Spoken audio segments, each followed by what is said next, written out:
Le club de ballon-ballet de Sébec organise une journée porte ouverte ce samedi 26 mars.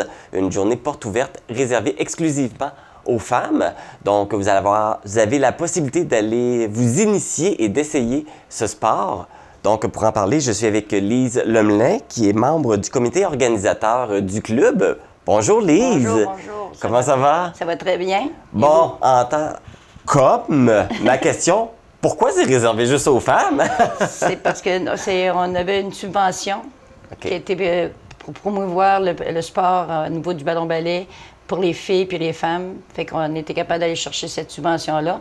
Fait que on a essayé un peu plus tard d'essayer d'avoir une subvention pour les garçons puis pour les hommes. C'est pas parce que vous voulez pas d'hommes dans votre club. Non, on veut de tout. Comme je mentionnais, ça va avoir lieu ce samedi. Comment ça va se passer, cette journée à porte ouverte? C'est ce samedi matin à 11h15. On va commencer avec les plus jeunes, 12 ans et moins, filles. Après ça, jusqu'à midi et quart à peu près. De midi et quart, on va prendre un repos pour le dîner. Et après ça, on va recommencer à 13h15 avec les 13 ans à 16 ans.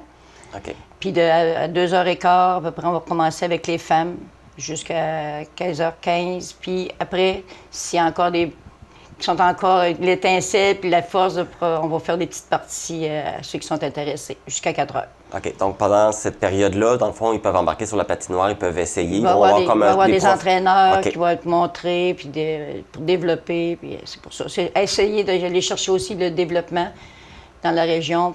C'est pour ça qu'on lance l'invitation à toutes les filles et les femmes de la vallée de venir essayer ça. On a de l'équipement à prêter, ceux qui n'ont pas. Pourvu qu'ils amènent un pantalon de jogging, puis... Des vêtements chauds. Oui, des vêtements chauds, c'est ça.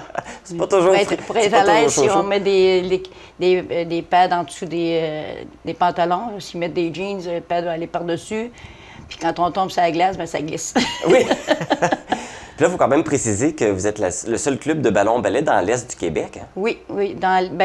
Nous autres, en 2014, Michel Dastou, il a fait un tournoi pour essayer d'attirer les gens, pour redécoller le ballon-ballet, parce qu'il y a des années 80, mais dans mon temps, plus jeune aussi, le ballon-ballet était très populaire. Puis c'est un sport qui coûte pas très dispendieux au niveau d'équipement. Puis on voulait repartir ça. Fait qu'en 2014, on a fait un tournoi. Puis à partir de là, en 2015, on a formé un comité pour attirer les garçons, faire mineurs, hommes, femmes. Puis à l'heure actuelle, ça fonctionne bien. Le lundi, il y a les hommes qui pratiquent. Puis le jeudi, puis il y a 2 équipes de femmes à l'heure actuelle. Moi, j'ai décollé une équipe de femmes en même temps, en 2015, les Chouettes de Sébec. Puis en fin de semaine, ils ont gagné le au Témiscouata, à Desjolies, à Notre-Dame, ils ont gagné la première position en femmes inter. Puis à partir de là, il y a une autre équipe de femmes qui s'est affiliée, les Fourches, les agricultrices qui ont parti ça. Il y a 2 ans aussi, qui ont embarqué, fait que ça attire, ça fait des petits. Oui, bien d'ailleurs, vous en parlez de ce tournoi-là qui a eu lieu en fin de semaine dernière, qui est bien le tournoi interprovincial des jardins du Témiscouata. Oui. Si j'ai bien lu, là, sur les 8 équipes participatives du club, il y en a 5 qui ont gagné des médailles. Oui. Il y a 2 équipes, une équipe femme, une équipe homme. Puis il y a 3 équipes mineures, le U12, U10 et U14. Écoute, on a des bonnes équipes dans la région. Oui. Il y a des jeunes, puis il y a des femmes puis des hommes qui sont très bons. Donc, dans le fond, les gens qui jouent dans la ligue peuvent les jouer pour le plaisir, mais s'il y en a qui veulent faire des compétitions, c'est possible aussi. Oui, c'est ça. C'est ce qui attire aussi. Depuis, avec la COVID, on n'avait pas eu de compétition comme telle. Fait qu'il y a eu un petit désintéressement parce que ça a tombé les sports et tout ça. Fait que là, ça a recommencé un peu, puis ça a redonné l'étincelle pour décoller.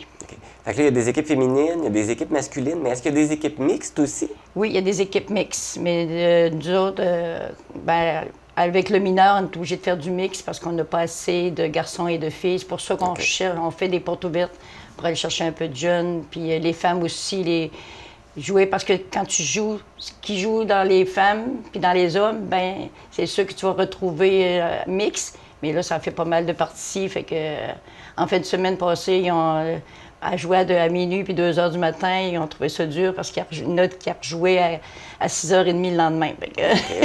Oui, c'est ça les compétitions. Ouais, Quand on va à ça. l'extérieur, c'est souvent intense, mais c'est souvent des belles expériences intéressantes.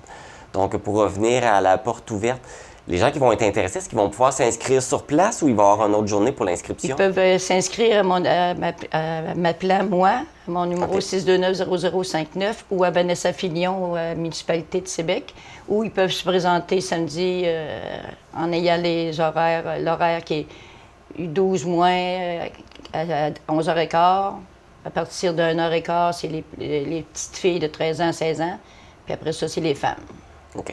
Donc là, on sait, ça s'en vient, c'est bientôt. Ça va être demain, la journée là, pour porte ouverte. Mais est-ce que les gens doivent appeler avant pour dire qu'ils sont intéressés ou peuvent juste se présenter? Ils peuvent faire les deux. OK. Ils peuvent dire, je vais me présenter. On est ouvert à tout.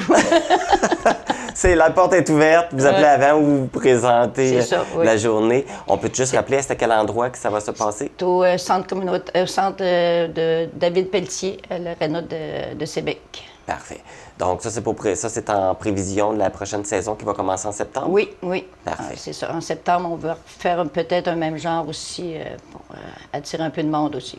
Donc, puis on rappelle que les hommes ne sont pas oubliés. Il risque d'en avoir une porte ouverte pour les hommes bientôt, si la subvention arrive. C'est vrai. Parce qu'il faut trouver les coachs aussi, puis les entraîneurs, monter la journée. Oui. C'est pour ça qu'en ayant déjà de savoir combien qu'on a de jeunes puis de femmes, c'est plus facile à organiser la journée. Parfait. Bien, merci beaucoup de votre présence, Lise. Et puis, on vous souhaite un bon succès avec cette journée porte ouverte. On espère que les gens vont aller voir en grand nombre parce que c'est pas un sport qu'on parle souvent, mais c'est un sport qui est quand même très intéressant et qui est quand même populaire aussi. Oui. Il commence à être plus populaire. Puis il revient. On dirait qu'il y a des baisses, puis après ça sort d'école. Oui. Parfait. Bien, merci beaucoup. Merci. Donc, je rappelle aux jeunes filles et aux femmes qui veulent jouer au ballon-ballet, qui sont intéressées à se présenter à la porte ouverte qui va avoir lieu ce samedi entre 11h15 et 3h15. Et ça va se passer au centre sportif David Pelletier de Sébec. Si vous voulez avoir plus d'informations, c'est possible de contacter Vanessa Fillon au 418-536-5440 poste 1410 ou encore notre invitée Lise Lemelin au 418-536-3407.